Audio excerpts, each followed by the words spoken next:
Hello friends, welcome to my channel. आशा है आप सब लोग अच्छे से होंगे। हम लोग भी बहुत मज़े में हैं। इस समय मॉनसून ने तो हर जगह दस्तक दे दी है और मुझे मॉनसून का सीज़न पसंद भी बहुत है। बहुत से लोगों को बहुत पसंद आता है बारिश में भीगना और गर्मी से भी बहुत राहत मिल जाती है। लेकिन हर सीज़न का होता है ना कि पहले से अगर हम तैयारी करके रखें तो उसमें हमें कम परेशानियाँ उठानी पड़ती हैं। और मॉनसून में सबसे ज़्यादा परेशानी होती है किचन में, क्योंकि चीज़ें इतनी जल्दी ख़राब होती हैं सीलन की वजह से और नमी वाली हवा लग जाने से। तो किचन में सबसे ज़्यादा ध्यान देना पड़ता है। तो मैं भी आज सुबह से लगी हुई थी, जो डिब्बों में थोड़ी बहुत चीज़ें बची हुई थी उनको निकाल के धूप में रखा और नई चीज़ों को रखने से पहले सारे डिब्बों को जो गंदे थे उन्हें धुल के धूप में रखा। और फिर जो आटे का ड्रम भी था मैंने इसको भी धुला। इस मौसम में पौधों की क्लीनिंग भी बहुत ज़रूरी होती है। तो मैंने भी जो भी मेरे पौधों की पत्तियां सूख रही थी, इंडोर प्लांट्स जो भी मेरे थे और बाहर के भी जो आउटडोर रखे हुए हैं उनकी भी सूखी और पीली पड़ चुकी पत्तियों को निकाल के मैंने हटाया। और सारे छोटे पौधे जो भी थे मैंने सबको उठा के बाहर रख दिया है।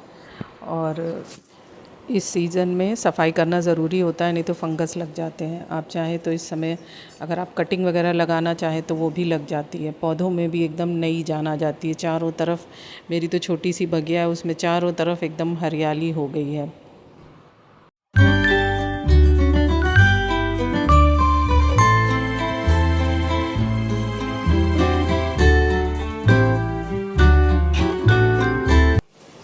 कुछ पुराने अचार की शीशियाँ भी थी, तो मैंने भी उनको भी अचार को निकाल के खाली किया, उनको धुल के धूप में रखा बाहर। ये सब करते करते मैं इतना ज़्यादा थक गई थी कि फिर मैं थोड़ी देर के लिए लेट गई।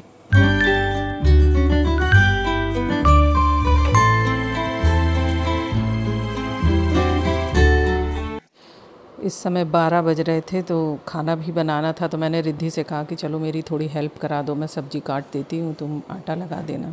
तो उसने भी मेरी थोड़ी हेल्प कराई। तो सिर्फ भिंडी की सूखी सब्ज़ी और उसके साथ सिर्फ पराठे बनाए थे। यही हमारा सिंपल सा लंच था। कढ़ाई में तेल डाल के उसमें डाला मेथी और सूखी लाल मिर्च, उसका तड़का दिया और फिर भिंडी को उसमें डाल दिया। थोड़ी सी हींग भी मैंने ऐड की बाद में। और फिर इसमें सारी जो कटी हुई भिंडियाँ थी उनको डाल के और थोड़ी देर उसको चला चला के पकाया धीमी आंच पे, लो टू मीडियम फ्लेम पे। और इसको ऐसे खुले में पकाने से इसमें लस नहीं आता है। तो आपको नींबू वूबू कुछ भी इसमें खटाई ऐड करने की ज़रूरत नहीं है। और फिर बाद में मैंने इसमें आलू डाल दिया था और ऐसे ही इसको बीच में आंच तेज़ कर करके इसको भून भून के पकाया है। और फिर बाद में इसमें सूखे मसाले जो भी धनिया और लाल मिर्च और बहुत थोड़ा सा गरम मसाला भी इसमें डाला था और फिर इसको ढक दिया था। ऐसे भिंडी में लसपन नहीं आता है।